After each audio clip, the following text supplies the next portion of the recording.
ఓం శ్రీ మహాగణాధిపతియే నమః. శ్రీ గురుభ్యో నమః. శ్రీమాత్రే నమః. శ్రీ ఆదివారాహి స్తోత్రం. శ్రీ లలితా భట్టారికాదేవి యొక్క సర్వ సైన్యాధ్యక్షురాలిగా వారాహి మాతను పరిగణిస్తారు. ఈ తల్లి ఎన్నో మహిమలు గలది. ఈమెను ఈ నవరాత్రులలో సాయంత్రం దీపారాధన చేసి పూజించాలి. బెల్లం పానకం నైవేద్యంగా సమర్పించాలి. ఈ ఆదివారాహి స్తోత్రాన్ని నిత్యం భక్తితో పఠించిన లేదా విన్న సర్వ పాపాలు నశిస్తాయి. దుఃఖాలు రోగాలు ఉపశమిస్తాయి. దీర్ఘాయుష్యు మరియు సకల సంపదలు కలుగుతాయని పెద్దలు చెప్తున్నారు. శుభమస్తు. మీరు మొదటిసారిగా నా ఛానల్ చూస్తున్నట్టయితే మీరు సబ్స్క్రైబ్ చేసుకుని అందరికీ షేర్ చేసి సహకరించండి. నా ఛానల్లో ఆల్రెడీ వివిధ స్తోత్రాలు చేసి పెట్టాను. వాటిని విని భగవంతుని కృపకు పాత్రలు కండి. వివిధ రకాల ప్రయోజనాలను పొందండి. Thank you. నమోస్తు దేవి వారాహి జయంకార స్వరూపిణి జపిత్వా భూమి రూపేణ నమో భగవత ప్రియే. జయ క్రోడాస్తు వారాహి దేవి త్వాం చ నమామ్యహం. జయ వారాహి విశ్వేసి ముఖ్య వారాహి తే నమః. ముఖ్య వారాహి వందే త్వాం అంధే అంధిని తే నమః. సర్వదుష్ట ప్రదుష్టానాం వాక్స్తంభనకరీ నమః.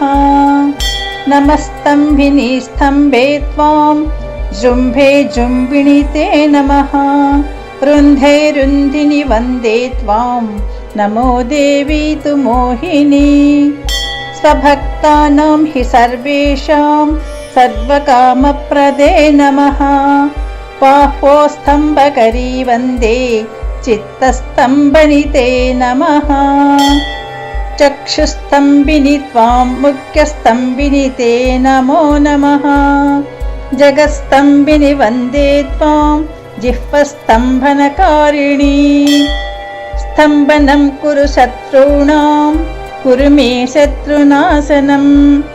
శీఘ్రం వశ్యం చ కురుతే యోగ్నౌ వాచాత్మికే నమః. చతుష్టయా రూపే త్వాం శరణం సర్వదా భజే. హోమాత్మకే ఫడ్రూపేణ జయ ఆద్యాననే శివే. దేహి మే సకలాన్ కామాన్ వారాహి జగదీశ్వరి.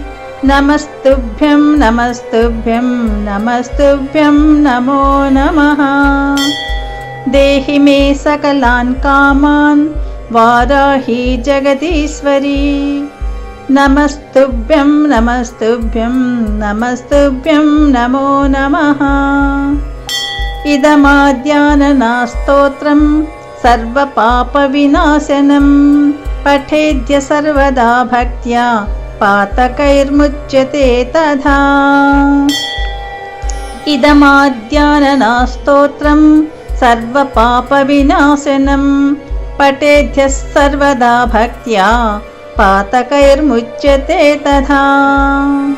లభంతే శత్రువో నాశం దుఃఖరోగాపమృత్యవః. మహదాయుష్యమాప్నోతి అలక్ష్మీర్నాశమాప్నుయాత్. లభంతే శత్రువో నాశం దుఃఖరోగాపమృత్యవః. మహదాయుష్యమాప్నోతి అలక్ష్మీర్నాశమాప్నుయాత్. ఇది శ్రీ ఆదివరాహి స్తోత్రం.